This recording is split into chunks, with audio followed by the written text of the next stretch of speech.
A lot of us grew up with a very specific image of the afterlife. We picture an evacuation plan, leaving a broken earth behind to float in a distant paradise with clouds and harps. The historical texts, however, outline something different. The entire narrative is actually about a cosmic geopolitical administration.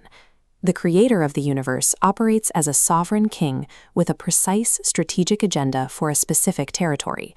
The original design contains no trace of a religion demanding passive worship.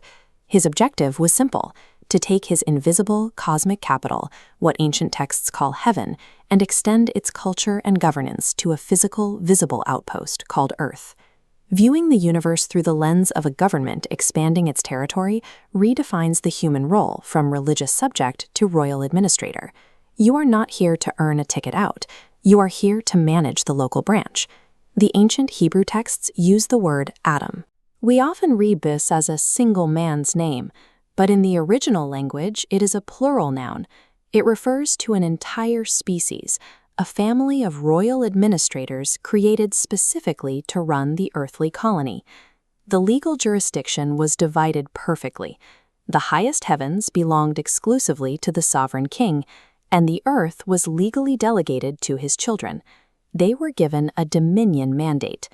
A dominion mandate is a legal directive to govern a territory, cultivate its resources, and manage it exactly like a sprawling family business.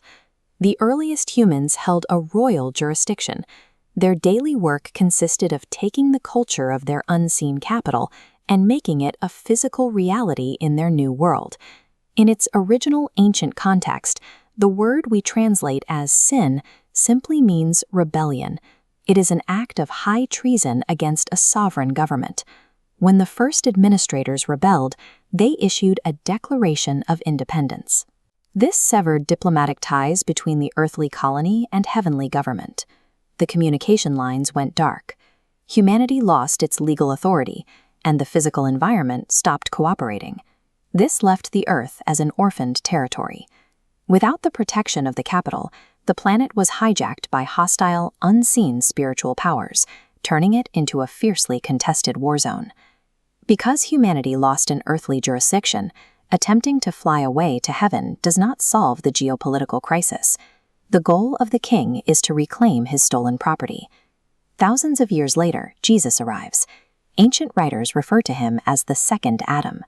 His arrival initiates a targeted cosmic invasion into enemy-held territory. His primary message was a geopolitical declaration: repent, for the kingdom of heaven is at hand. To repent simply means to change your mind. The government of the capital had officially returned to the colony. He provided immediate evidence of this returning administration. When he spoke to storms, he commanded the fish, and healed physical bodies, he was demonstrating exactly what original human authority over nature looked like in practice. His execution and subsequent resurrection functioned as a definitive legal victory. That event disarmed the rebel powers that had hijacked the planet and bought back the legal rights to the Earth. His ultimate achievement was returning the constitutional rights of the Earth back to the citizens of his kingdom. This frames the modern church as a physical diplomatic embassy of the heavenly government, stationed right here on Earth. In a democracy, citizens elect their leader and own their property. In a kingdom, the king owns the territory outright, and he chooses his citizens. A religious mindset creates passive members who constantly beg for their basic needs. A kingdom mindset creates citizens who operate with legal, constitutional rights, trusting their government to supply their provisions. Every embassy carries the climate of its home country. For this cosmic government, historical texts define that atmosphere as righteousness, peace, and joy, a cultural climate citizens actively cultivate in their homes and cities.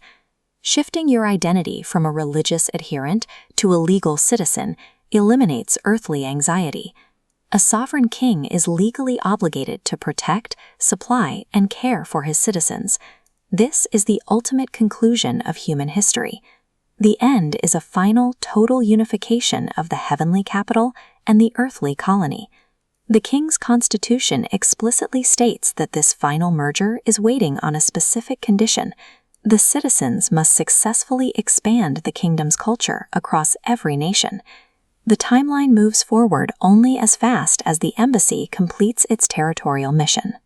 Abandon the desire to fly away to a distant heaven and start exercising the sovereign influence we were originally created to wield over this planet.